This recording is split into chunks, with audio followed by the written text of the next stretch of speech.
नमस्कार, स्वागत है आपका हरियाणा विशेष में। आपके साथ मैं हूं सोनल दहिया। हरियाणा के सीएम मुख्यमंत्री मनोहर लाल ने कोरोना के बढ़ते मामलों को लेकर जानकारी दी है। उन्होंने कहा है कि प्रदेश में केस बढ़ रहे हैं, लेकिन सरकार मरीजों की मदद कर रही है। सीएम ने कहा है कि हम ऑक्सीजन कोटा बढ़ाने पर जोर दे रहे हैं। साथ ही उन्होंने कहा कि बेड बढ़ाने को लेकर कहा गया है। 700 नए बेड बढ़ा दिए गए हैं। लगातार बेड की व्यवस्था की जा रही है। हिसार और पानीपत में 500 बेड के अस्पताल बनाए गए हैं।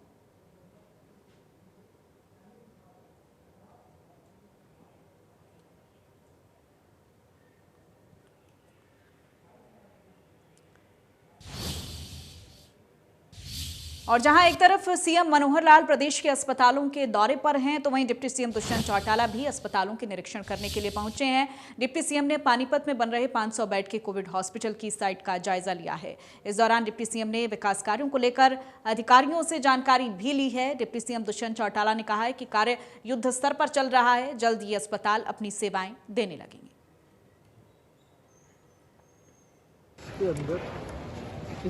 एडिशनल बेड्स ऑक्सीजन सपोर्ट के हम बना रहे हैं और इसके लिए जो टारगेट तय किया आज निरीक्षण भी उसी लिए है कि उससे एडवांस हम कार्य कर दें।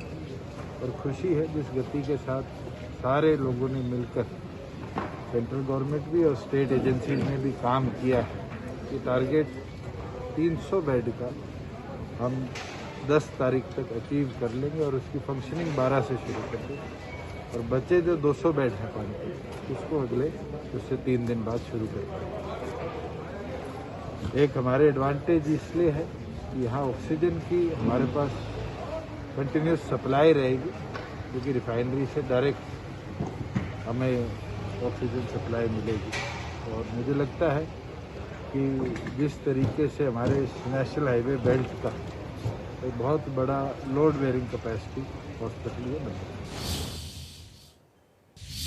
और वहीं स्वास्थ्य मंत्री अनिल विज अंबाला के नागरिक अस्पताल में लग रहे ऑक्सीजन प्लांट का दौरा करने के लिए पहुंचे। इस दौरान विज ने प्लांट लगा रहे वेंडर्स को ऑक्सीजन प्लांट को चालू करने को लेकर निर्देश दिए हैं। स्वास्थ्य मंत्री ने कहा है कि केंद्र ने हरियाणा में लगभग 60 ऑक्सीजन प्लांट्स को मंजूरी दे दी है। विज ने निजी अस्पतालों को चेतावनी दी है। उन्होंने कहा है कि अस्पतालों को ऑक्सीजन प्लांट लगाने के लिए 6 महीने का समय दिया गया है। ऐसे में अगर 6 महीने में ऑक्सीजन प्लांट नहीं लगाए जाते हैं तो कार्रवाई की जाएगी। विज ने कहा कि सीएम मनोहर लाल प्रदेश में ऑक्सीजन आपूर्ति की कमान संभाल रहे हैं। राज्य में कहीं ऑक्सीजन पहुंचाने के काम को वीआईपी मूवमेंट की तरह किया जा रहा है। हरियाणा में ऑक्सीजन सप्लाई के लिए विदेशों से टैंकर मंगवाए जा रहे हैं।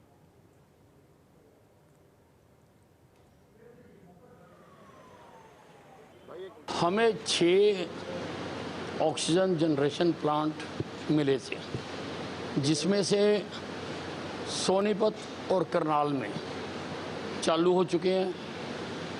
अंबाला में आज रात तक इन्होंने मुझे आश्वासन दिया है कि ये चालू हो जाएगा और पंचकुला, फरीदाबाद और हिसार में अगले 2-3 दिन में चालू हो जाएंगे।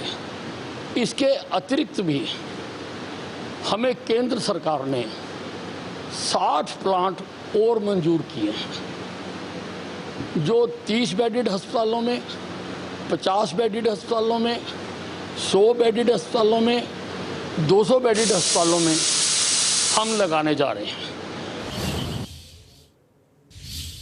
और वहीं हरियाणा के परिवहन मंत्री मूलचंद शर्मा ने कहा है कि लॉकडाउन के चलते रोडवेज बसें बंद नहीं की जाएंगी। उन्होंने लोगों को भरोसा दिलवाया है कि भविष्य में भी बस सेवा का बंद करने का कोई इरादा नहीं है। इस बयान को लेकर अब रोडवेज विभाग के कर्मचारियों में गुस्सा है।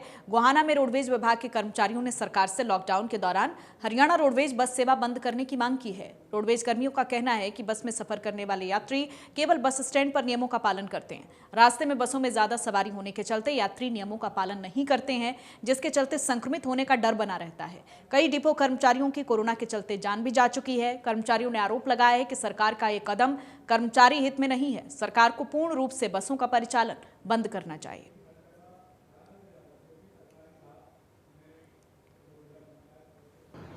आज जो महामारी के दौर में सरकार मंत्री जी ने जो बयान जारी किए हैं, हम कहते हैं ये आम आदमी के लिए बहुत दुर्भाग्यपूर्ण बात है कि इस महामारी में भी कर्मचारियों की कोई चिंता नहीं है कि भी रोडवेज की गाड़ी चलेंगी।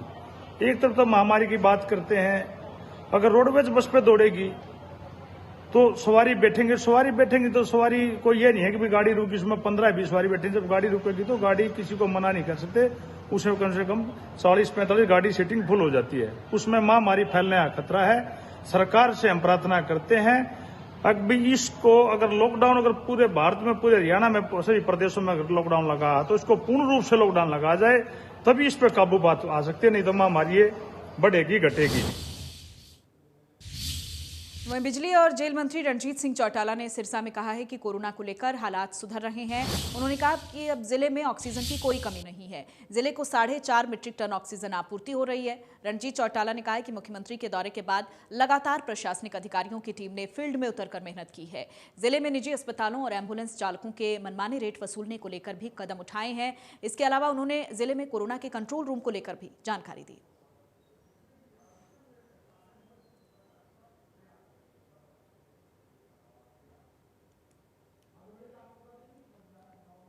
हमारी स्थिति बहुत कंट्रोल में है। पिछले 2 दिन से जो इन्होंने लगातार हॉस्पिटल का विजिट करा, सब जो केमिस्ट के दुकान पे मेडिकोज को विजिट करा, उसके बाद सब चीज़ें सिस्टम में आ गई हैं। हर जगह टाइमली ऑक्सीजन हमें प्रॉब्लम नहीं रही, कल भी हम पे स्पेयर थी, आज भी है। कोई मांग रहा है तो उसे तुरंत हम मैनेज कर रहे हैं। अब इसके सेकेंड फेज में जो हम जा रहे हैं, CM साहब आए, उसके बाद हमें हौसला देंगे, पैसा देंगे। 25 लाख 50 लाख रुपए मैंने भी 2 इंस्टॉलमेंट में 25-50 लाख रुपया मेरे डिस्क्रिप्शनरी फंड से मैंने आपको दे दिया। पैसा कोई प्रॉब्लम नहीं है। हम मेडिसिन ले रहे हैं, सब जगह गांव में कल से बंटनी शुरू हो जाएगी। कल एक जगह मैं दूंगा, बाकी जगह फिर हमारे ऑफिसर देंगे, सब जगह कल मेडिसिन देने शुरू करेंगे ताकि शहर पे इतना लोड नहीं पड़े। क्योंकि हॉस्पिटल में भी हमने एक कंट्रोल रूम बना दिया जो सेक्रेटरीट में रहेगा। उसमें कोई भी अगर एम्बुलेंस मांगेगा तो हम वहाँ से देंगे। उनके रेट तय कर दिए, सारे हॉस्पिटल में डिस्प्ले कर दिए ताकि पेशेंट्स को दिक्कत ना आए। और वहीं हरियाणा के पूर्व सीएम और नेता प्रतिपक्ष भूपेंद्र सिंह हुड्डा कोरोना से रिकवर हो गए हैं। पूर्व सीएम हुड्डा और उनकी पत्नी आशा हुड्डा को अस्पताल से डिस्चार्ज कर दिया गया है। हॉस्पिटल से डिस्चार्ज होने के बाद पूर्व सीएम ने डॉक्टर्स और समर्थकों का आभार जताया। हुड्डा ने कहा कि चिंता की कोई बात नहीं है, अब हमारी सेहत बिल्कुल ठीक है। उन्होंने कहा कि एहतियात के तौर पर डॉक्टर्स ने होम आइसोलेशन में रहने की सलाह दी है। पूर्व सीएम ने कोरोना काल में लोगों से एहतियात बरतने की अपील भी की। साथ ही उन्होंने कहा है कि कोरोना गाइडलाइन का पालन किया जाए। लोगों से हुड्डा ने अपील की है कि बहुत ज़्यादा ज़रूरी नहीं हो तो घरों से बाहर न निकलें। सरकार को सलाह देते हुए पूर्व सीएम ने कहा है कि कोरोना मरीजों के उचित इलाज के लिए अस्पताल से लेकर बेड्स, ऑक्सीजन और दवाइयों की व्यवस्था करें।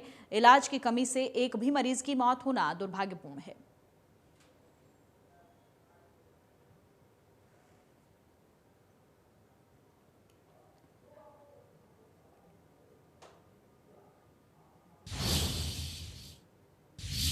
और वहीं हरियाणा में कोरोना महामारी को लेकर बेड विस्तार के लिए नियुक्त वरिष्ठ IAS अधिकारी PK दास ने कहा है कि प्रदेश सरकार ने कोरोना के संभावित मरीजों का अंदाजा लगाते हुए प्रदेश में बेड की संख्या बढ़ाने पर तेजी से काम किया है। उन्होंने बताया कि सरकार ने प्रदेश का ऑक्सीजन कोटा 11 मीट्रिक टन बढ़ाया है। इस ऑक्सीजन के उपयोग के लिए PGI रोहतक में 200 अतिरिक्त बेड, हिसार और पानीपत में 500 अतिरिक्त बेड, अग्रोहा मेडिकल कॉलेज में 50, अटल बिहारी मेडिकल कॉलेज फरीदाबाद में 100, नल्हड़ मेडिकल कॉलेज में 80 बेड और वहीं SGT मेडिकल कॉलेज गुरुग्राम में 50 बेड बढ़ाने का निर्णय लिया गया है। उन्होंने कहा है कि सरकार ने इंडोर स्टेडियम, धर्मशालाएं, बड़े हॉल में भी अतिरिक्त बेड स्थापित करने का फैसला लिया है। कल फिलहाल तो प्रदेश में करीब 21,000 बेड हैं जो आज की तारीख में लगभग सारे भरे हुए हैं। लेकिन इनमें से 80% बेड में जो पेशेंट हैं उनको ना तो ऑक्सीजन की ज़रूरत है, ना उनको वेंटिलेटर की ज़रूरत है। लेकिन उनकी अपनी सोच है और क्योंकि वो अस्पताल में आए हैं, उनके ऐसा कोई कोमॉर्बिड स्टेटस हो सकता है जिसकी वजह से वो दाखिला लिए हैं। अभी हम देख रहे हैं कि लॉकडाउन से पहले से जो इन्फेक्शन रेट है वो हमारे स्टेट में बढ़ रहा है। इसको ध्यान में रखते हुए और ऑक्सीजन की अवेलेबिलिटी को ध्यान में रखते हुए हम लोगों ने कल ही फैसला लिया है, CM साहब ने, कि 11 टन और एडिशनल ऑक्सीजन हम मुहैया कराएंगे। ये 11 टन ऑक्सीजन जो है हम सिलेक्टेड मेडिकल कॉलेज को दे रहे हैं जहां बेड है, स्टाफ है और इक्विपमेंट है और तुरंत उनको चालू किया जा सकता है। तो ये जो PGI रोहतक है इसमें 200 बेड और ऑक्सीजन समेत व्यवस्था किया जाएगा। और जो ये हम इंतज़ार कर रहे हैं कि आज जो बढ़ा हुआ एलोकेशन है, अगर आज पहुंच जाता है बढ़ा हुआ एलोकेशन, तो तुरंत 100 एडमिट करेंगे और फिर कल से और 100 एडमिट करेंगे। ये हर सभी जगह यही है, एक्सेप्ट जो अटल बिहारी वाजपेयी मेडिकल कॉलेज जो फरीदाबाद में है, क्योंकि वो बंद पड़ा था, उसको वेस्टर्न कमांड की मदद से 100 बेड के वहाँ चला रहे हैं, तो वो शनिवार तक हो पाएगा। बाकी सब 1-2 दिन में लगभग सारे तैयार हैं, 1-2 दिन में ये तुरंत बेड काम करेंगे। और वहीं हरियाणा में कोरोना के बढ़ते केस को लेकर पूर्व केंद्रीय मंत्री विनोद शर्मा के दिशा निर्देश में फिर से सैनिटाइजेशन का काम शुरू हुआ है। पंडित केदारनाथ शर्मा अस्पताल और ट्रस्ट के तहत शहर में सैनिटाइजेशन करवाया जा रहा है। 2 मशीनों की मदद से अंबाला शहर के नाहन हाउस से सैनिटाइजेशन का काम शुरू किया गया। बताया जा रहा है कि 3 मशीनें सैनिटाइजेशन का काम करेंगी। 2 मशीनें अंबाला शहर में और 1 मशीन ग्रामीण क्षेत्र में सैनिटाइज करेगी। शहर में सैनिटाइजेशन की शुरुआत वार्ड नंबर 7 से की गई है, जिसके बाद 8, 9 और 10 वार्ड को कवर किया जाएगा, जबकि दूसरी मशीन से वार्ड 15, 19 और 20 वार्ड को सैनिटाइज किया जाएगा। पूर्व केंद्रीय मंत्री विनोद शर्मा के समर्थकों का कहना है कि वो अंबाला को अपने परिवार की तरह मानते हैं और परिवार के मुखिया की तरह लोगों को महामारी से बचाने के लिए ये कदम उठाया है। पूर्व केंद्रीय मंत्री विनोद शर्मा ने कोरोना महामारी की पहली वेव के दौरान भी शहर में सैनिटाइजेशन का काम करवाया था।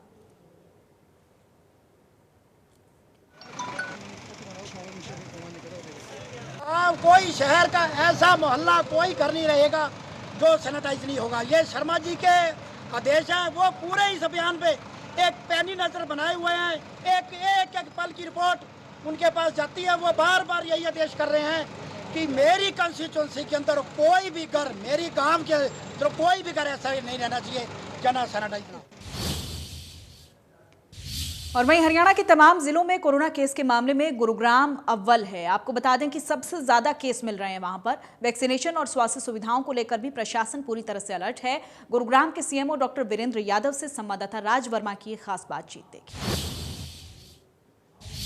गुरुग्राम में लगातार तेजी से कोरोना के मामले बढ़ रहे हैं, तो इस बीच जो वैक्सीनेशन ड्राइव है वो भी शुरू हो चुकी है, जिसमें खासतौर से 18 साल से 44 साल के जो लोग हैं उनकी वैक्सीनेशन भी शुरू कर दी है। साथ ही साथ शहर में जो बेड की कमी हो रही है अस्पतालों में, उसको लेकर भी क्या कुछ किया जा रहा है, इस सब पर बात करने के लिए हमारे साथ गुरुग्राम के सीएमओ डॉक्टर वीरेंद्र यादव है, उनसे बात करते हैं। सर, सबसे पहले कि जो वैक्सीनेशन है वो अब शुरू हो गया है, लेकिन कुछ कमी अभी बताई जा रही है, तो अगर हम कहें कि पूरी तरह से जो वैक्सीनेशन है जिस तरह से पहले चल रहा था, वो एक फ्लो कब तक संभव हो पाएगा और अभी की स्थिति क्या कुछ है?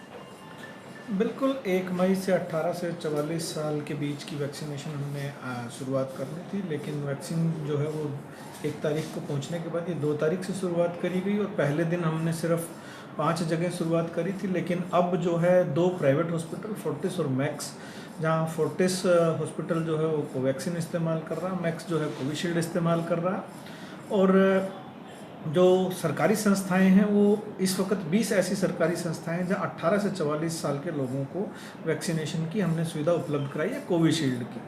पर मैं यहाँ साथ के साथ आपको एक बात बताना चाहूँगा, जो 18 से 44 साल के बीच में वैक्सीनेशन की प्रक्रिया है वो थोड़ी सी लोगों को संभवतः इस वक्त समझ नहीं आ रही। वो जटिल प्रक्रिया इसलिए है क्योंकि हमारी पॉपुलेशन की जिसको कहूँ या जनसंख्या को वो बहुत ज़्यादा है, इसलिए इसमें pre registration and pre booked appointment compulsory रखी गई है।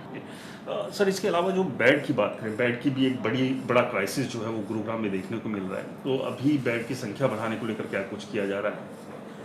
बिल्कुल, हम कोशिश कर रहे हैं कि जो ऑक्सीजन जनरेशन प्लांट्स डिफरेंट तरीके से या 50 लीटर के ऑक्सीजन कंसनट्रेटर्स प्रोवाइड कर सकें छोटे हमारे सब डिविजनल हॉस्पिटल पे या CHCs पे, या जो हमारे बड़े अस्पताल हैं उनमें PSA प्लांट लगा सकें ताकि वहाँ बेड्स को हम बढ़ा सकें आने वाले कुछ दिनों में, या कुछ दिनों की बात कहूँ तो या अगले महीने तक हम ये कोशिश कर पाएंगे, प्लांट सारे सक्सेसफुल हो जाएंगे। अभी इमीडिएट सॉल्यूशन जो हमने एक करने की कोशिश की है, हमने एक बैंक्वेट हॉल में 100 बेड के लिए तैयारियाँ कर रहे हैं, और एक दूसरा वेदांता ग्रुप के साथ जो है एक हम 100 बेड का मेक शिफ्ट हॉस्पिटल ताऊ देवीलाल स्टेडियम में तैयार करने जा रहे हैं, जिसमें हम सेमी ICU, HDU और वेंटिलेटर बेड्स कुल मिलाकर 100 टोटल ये बेड होंगे। 80 ICU टाइप, 10 HDU और 10 वेंटिलेटरी बेड्स जो हैं वो हम जल्दी, और मुझे उम्मीद है कि ये 15 तारीख तक या उसके आसपास ये स्टार्ट हो जाना चाहिए। तो कोशिश कहीं ना कहीं यही है स्वास्थ्य विभाग की, चाहे फिर वैक्सीनेशन ड्राइव को तेज करना हो या फिर हॉस्पिटल्स में जो बेड के क्राइसिस है उसे दूर करने को लेकर भी लगातार प्रयास चल रहे हैं कि अलग अलग 2 जगह 100 बेड के जो सेटअप हैं उन्हें तैयार करने की कोशिश है। और हम भी लगातार अपने तमाम दर्शकों से और लोगों से अपील कर रहे हैं कि इस महामारी के दौर में ज़्यादा से ज़्यादा वो घर पर रहे, बेहद ज़्यादा ज़रूरी है तभी वो घर से बाहर निकले, वरना घर पर ही रहें। अगर सिम्टम्स हैं तो कोशिश करें, पैनिक ना करें, घर पर ही रहकर अपना इलाज करें। गुड़गांव से और वहीं कैथल पुलिस ने लॉकडाउन के दौरान लोगों से घरों में रहने की अपील की है और साथ ही चेतावनी दी है कि बेवजह बाहर घूमने वालों पर कड़ी कार्रवाई की जाएगी। इंडिया न्यूज हरियाणा से बातचीत में और क्या कुछ कहा है एसपी मनोज मलिक ने, ये रिपोर्ट देखिए। कैथल में लगातार कोरोना पॉजिटिव के मामले लगातार बढ़ रहे हैं। अगर हम बात करें टोटल एक्टिव केसों की संख्या तो 1040 की संख्या एक्टिव केसों की पहुंच चुकी है। उसके साथ साथ बात करें मौत के आंकड़े की संख्या तो 140 की संख्या मौत के आंकड़े बढ़ चुकी है। आज हम बात करेंगे कैथल पुलिस अधीक्षक लोकेंद्र सिंह से कि क्या कुछ पुलिस द्वारा अभियान चलाया गया, जो लगातार मामले सामने आ रहे हैं, क्या कुछ अपील करेंगे। तो लगातार मामले बढ़ रहे हैं तो क्या कहेंगे।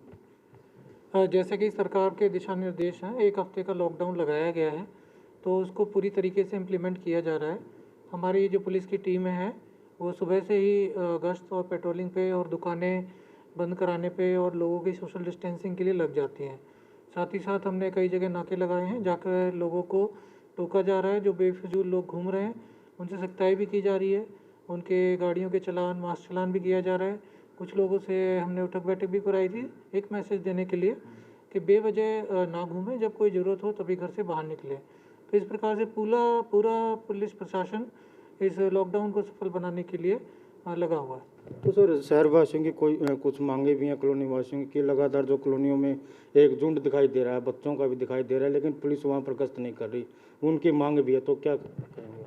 नहीं, पुलिस को जहाँ भी सूचना मिलती है कि कहीं ज़्यादा भीड़ बढ़ रही है तो पुलिस वहाँ पर पहुँचती है। बाकी हमारा जो मेजर डिप्लॉयमेंट है वो मार्केट और उन एरियाज़ में है।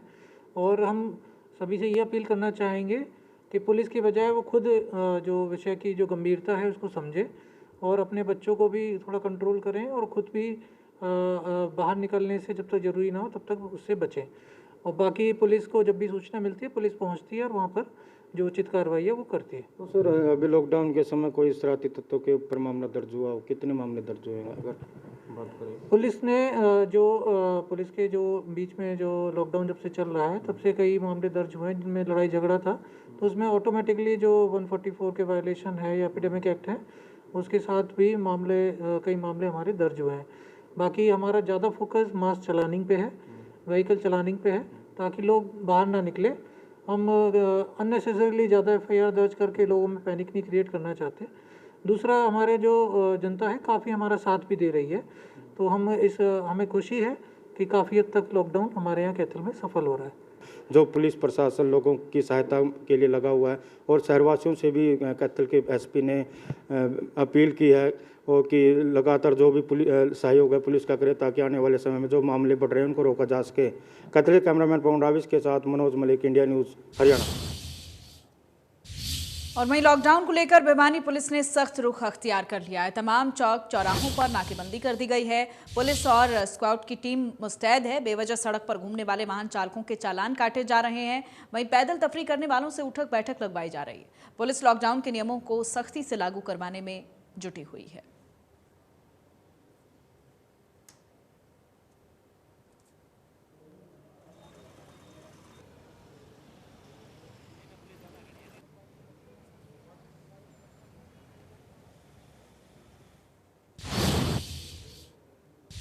और कोविड-19 के दौर में जहां समाज को डॉक्टर्स की अहम जरूरत है, वहीं अब डॉक्टर्स पर हमले के भी मामले सामने आने लगे हैं। डबवाली रोड के होली नर्सिंग होम में डॉक्टर VP गोयल पर हमले का मामला सामने आया है। करीब 2:30 बजे एक शख्स तेजधार हथियार के साथ अस्पताल में दाखिल हुआ। समय रहते स्थिति को संभाल लिया और डॉक्टर VP गोयल को बचा लिया गया। अस्पताल स्टाफ ने हमलावर को पकड़कर पुलिस को सौंप दिया है। डॉक्टर VP गोयल के मुताबिक हमलावर पूर्व पार्षद लीलाधर सैनी का बेटा है। बताया जा रहा है कि नशे की हालत में वो हमला करने के लिए आया था।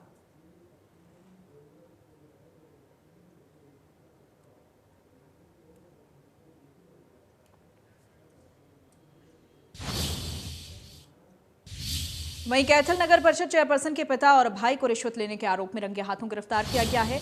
Door to door garbage collection agency के ठेकेदार ने रिश्वत की मांग को लेकर विजिलेंस को शिकायत दी थी। ठेकेदार की शिकायत पर विजिलेंस की टीम ने नगर परिषद चेयरपर्सन के पिता सुरेश और भाई शिवा को 3 लाख रुपए की रिश्वत के साथ गिरफ्तार कर लिया। बताया जा रहा है कि 2 महीने के काम के लिए 50 लाख रुपए की राशि के चेक देने की एवज में चेयरपर्सन सीमा कश्यप, सुरेश कश्यप और शिवा के खिलाफ भ्रष्टाचार के मामले में केस दर्ज किया गया है। दरअसल विजिलेंस की टीम ने भ्रष्टाचार के इस मामले में जाल बिछाकर कार्रवाई की थी। पकड़ा गया, क्या पूरा मामला है? मामला ऐसा है, एक ठेकेदार है बलबीर सिंह, उसके चेक के उसके जो काम के उसके पैसे देने थे, वो चेक नहीं दे रहे थे उसकी वजह में 4.5 लाख रुपए की मांग कर रहा था। 3 लाख में सेटल हुई और 3 लाख में इसको सीमा कश्यप के प्रधान के पिता सुरेश कश्यप और उसके भाई शिवा कश्यप। और वहीं टोहाना पुलिस ने गांव जमालपुर शेखा के रेलवे स्टेशन के सरकारी क्वार्टर से 40 पेटी अवैध शराब बरामद की। पुलिस ने मामले की सूचना मिलने के बाद मौके पर छापेमारी की, जिसके बाद सरकारी कर्मचारी की क्वार्टर के शौचालय में रखी शराब की पेटियां पुलिस के हाथ लग गई।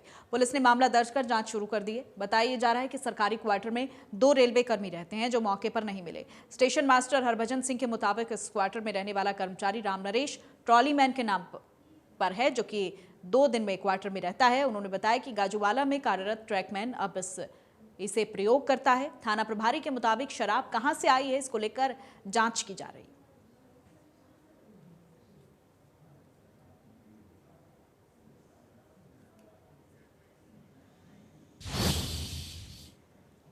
और वहीं बल्लभगढ़ की अनाज मंडी से गुंडागर्दी का मामला सामने आया है। करीब 6 से 7 लड़कों ने सब्जी बेचने वाली 16 साल के बच्चे पर लाठी डंडों से हमला किया है। मौके पर तैनात सिपाही ने एक हमलावर को पकड़कर थाने पहुंचा दिया है। सब्जी बेच रहे बच्चे का नाम सोहेल बताया जा रहा है। जख्मी हालत में बल्लभगढ़ के सिविल अस्पताल में भर्ती करवा दिया गया है। हालांकि इन लोगों ने सोहेल की पिटाई क्यों की है, इसको लेकर पुलिस पड़ताल कर रही है।